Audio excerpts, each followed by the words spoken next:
Okay, so for our next problem, like number 2, it says what is the solution of 3 times the 5th root of x plus 1 cubed plus 1 equal 25. So we see that our most complex thing here is this guy right there. Okay, so we want to keep him here and get rid of everything else. So the first thing I'm going to do is subtract 1 from each side. Alright, and then I have 3 times the 5th root of x plus 1 cubed equal 24. Now divide each side by 3 and I get an 8, and that clears the 3 over there.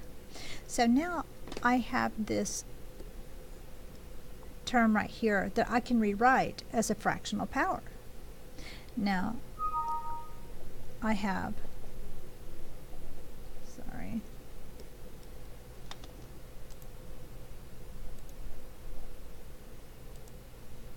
oh my gosh. Okay, so now I can rewrite this as a fractional power. So it's going to be x plus 1.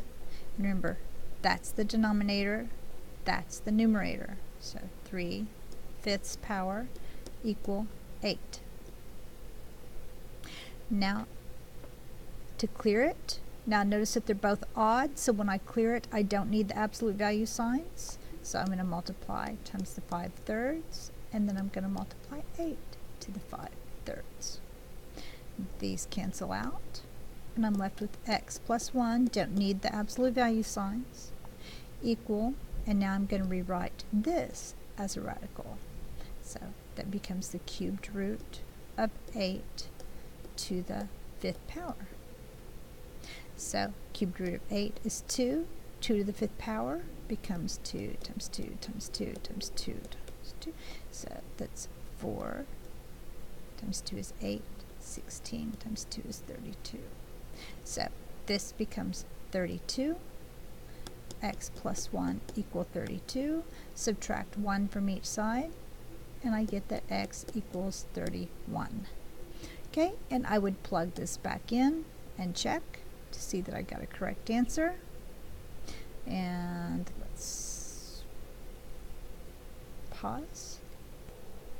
So I went ahead and checked this, and I plugged in 32, and when I did, it went all the way down. Our answer checks out.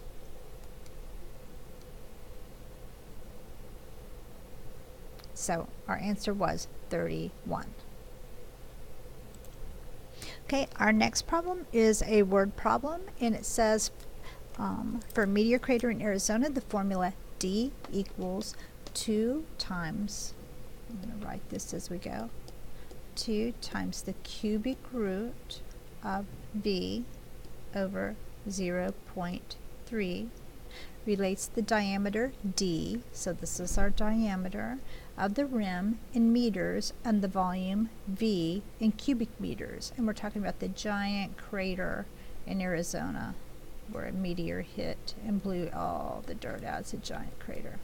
So we're looking for the volume that this huge crater can hold. They've given us the diameter.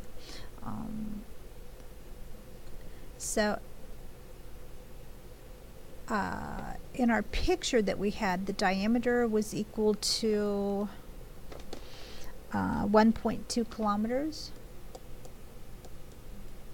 Okay, and we need, it says the diameter is in meters, so the first thing we need to do is convert the 1.2 kilometers to meters. So we're going to multiply times 1,000, and we get 1,200.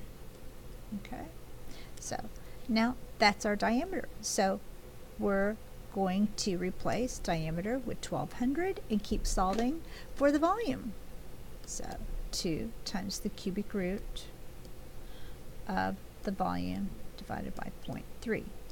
So the next thing we need to do is clear this cubic, well actually let's get rid of the 2, divide each side by 2, and we get 600 equals the cubic root of the volume divided by 0.3. And our next step is to clear this cube, so cube both sides. And that goes away, and we're left with the volume divided by 0.3 equals the cubic root of 600. All right, and now multiply both sides by 0.3, and that clears that, and that's our answer. So the volume is equal to 0.3 times 600 cubed, which comes out to approximately 64,800,000. Okay, so, and that would be in terms of meters cubed. And that's our answer. Actually, that's exact, it's not approximate. Okay, our next problem is problem 4, checking for extraneous solutions. Extraneous solutions are when you solve something, you get down to an answer like x equal 2 or x equal -3. And then when you plug them both back into the original equation, and let's say one comes out true and one comes out false. When they come out false, and they both could come back false, and they could both come back true. But in any case, when you plug one of your solutions into the original equation and it comes back false statement, then you call that an extraneous solution. Okay? So we have to check all of our work in this lesson, and if it comes out false, we don't include that in our solution set. We say that's an extraneous solution. So let's check. What's the solution of radical x plus 7 minus 5 equal x? So this we want to keep on this side of the equation, and let's get rid of the 5. So add 5 to each side, and that clears. And now to clear our radical sign, we're going to square each side.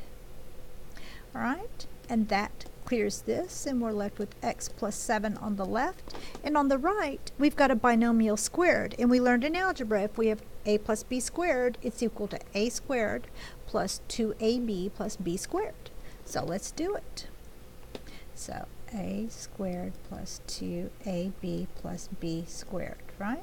So my a is x and my b is 5. So we're going to have x squared plus, now multiply them together and double it. So 5x doubled is 10x, and my last term squared is 25. Okay, now let's get everything on one side of the equation. So subtract 7 from each side, and we're left with an 18. And then subtract x from each side, and that leaves us with a 9x. So we're left with 0 equals x squared plus 9x plus 18. Now, that we can factor into x plus 3 times x plus 6. So that means that x is either equal to -3 or x is equal to -6. So when you plug these back in to check, okay, so I've written both of these down, and when you plug in -3 for x, it comes out true. So -3 is a solution, but when you plug in our -6 into the original solution and solve, you end up with -4 equals -6, which is not true. So this is an extraneous solution. So extraneous solution, and this is, yes, a solution. So our answer is -3.